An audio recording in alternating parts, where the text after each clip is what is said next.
పొదుపు చర్యలకు ప్రధాని మోదీ ఇచ్చిన పిలుపుకు సుప్రీంకోర్టు సానుకూలంగా స్పందించింది. ఇంధన ఆదాకు చర్యలు తీసుకుంది.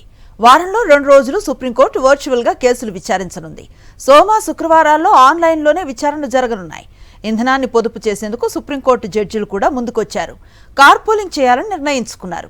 అలాగే సుప్రీంకోర్టు రిజిస్ట్రీలో పనిచేసే సిబ్బందిలో 50% మందికి వర్క్ ఫ్రం హోమ్ ఇస్తూ అధికారులు ఆదేశాలు జారీ చేశారు. ఇప్పటికే ఢిల్లీ ప్రభుత్వం కూడా తమ ఉద్యోగులకు వారానికి 2 రోజులు ఇంటి నుంచి పనిచేసే సదుపాయాన్ని కల్పించింది.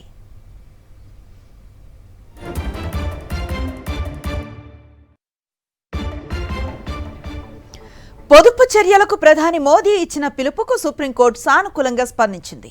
ఇంధన ఆదాకు చర్యలు తీసుకుంది. వారంలో 2 రోజులు సుప్రీంకోర్టు వర్చువల్ గా కేసులు విచారించనుంది. సోమ, శుక్రవారాల్లో ఆన్లైన్లోనే విచారణలు జరగనున్నాయి. ఇంధనాన్ని పొదుపు చేసేందుకు సుప్రీంకోర్టు జడ్జీలు కూడా ముందుకొచ్చారు. కార్పూలింగ్ చేయాలని నిర్ణయించుకున్నారు.